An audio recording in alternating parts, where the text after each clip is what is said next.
Good morning.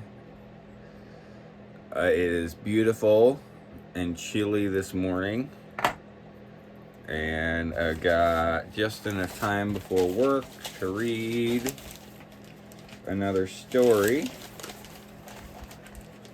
So, let's see if I can find one.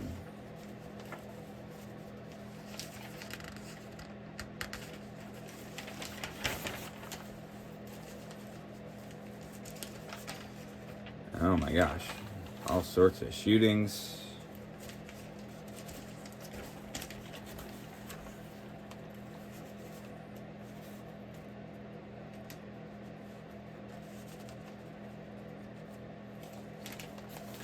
All right, here's one that looks interesting. Double parking or littering while wealthy may mean higher New York City fines. By Eliza Shapiro.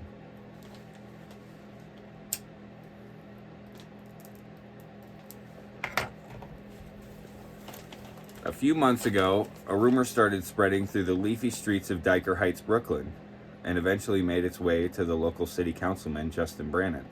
Mr. Brannan's constituents, he said, complained that someone had built an illegal driveway next to their home by drilling through the concrete sidewalk.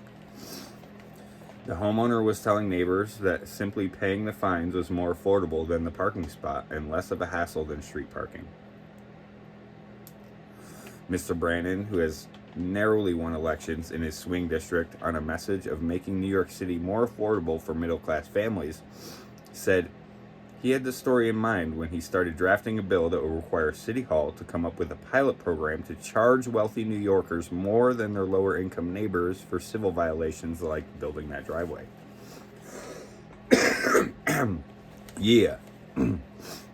The sliding scale idea, known as a day fine program, would mean that some fines will be charged in proportion to an individual's income on civil offenses that could include littering, double parking, idling a car or truck, or open container violations, which currently carry fines ranging from $50 to a few $100s.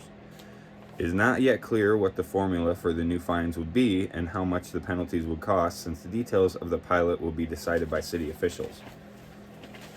The bill, introduced in the City Council last month, is the latest example of how lawmakers are trying to put even small dents in the city's affordability crisis. That task has become even more urgent. Governor Kathy Hochul's push to build more affordable housing in the city failed during the state budget negotiations, and the city panel tentatively approved a substantial rent increase for rent-stabilized apartments. And about half of New Yorkers can no longer afford basic necessities like housing, food, and transportation, according to recent reports.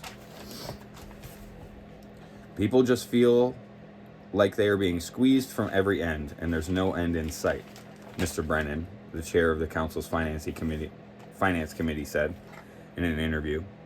If someone in the middle class gets a ticket, that's a serious issue for them to figure out how to pay. But the guy across the street is racking up tickets and doesn't care because he can afford it.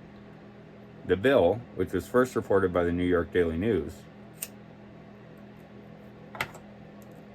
is not expected to come up for debate until the budget is wrapped up this summer, Mr. Brannan said. Versions of the day fine program have been used for decades, and in some European countries, along with Maricopa County, Arizona, and Bridgeport, Connecticut. But where other day fine programs, including a one-year program tried on Staten Island in the 1980s, have largely focused on fines related to felonies or misdemeanors, Mr. Brannan's bill would only apply to civil offenses. If the bill passes the council, it will be up to the city's Office of Administrative Trials and Hearings, along with other agencies chosen by Mayor Eric Adams, to decide which civil offenses would be subject to a sliding scale and how to determine how much New Yorkers should pay in fines according to their income. The Administrative Trials Office handles almost all civil penalties except for parking and moving violations.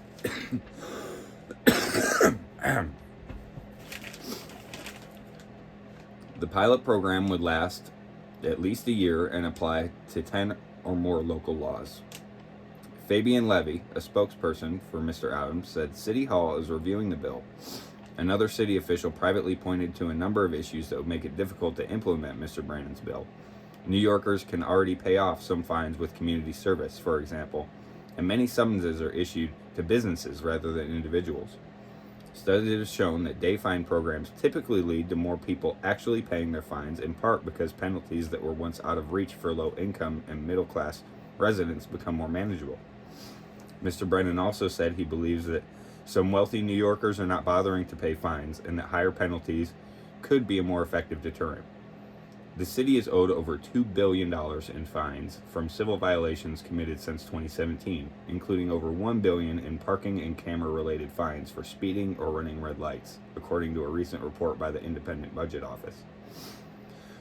While a sliding scale fine system may help ease the burden of living on one of the world's most expensive cities for some New Yorkers, the city should pursue other creative solutions to the crisis, said Jonathan Bowles, executive director of the Center for Urban Future, a local think tank. Short of sweeping action on housing, which is at the center of the problem, the city could offer free Metro cards to City University of New York students or help older New Yorkers enroll for the federal benefits which they are eligible, he said.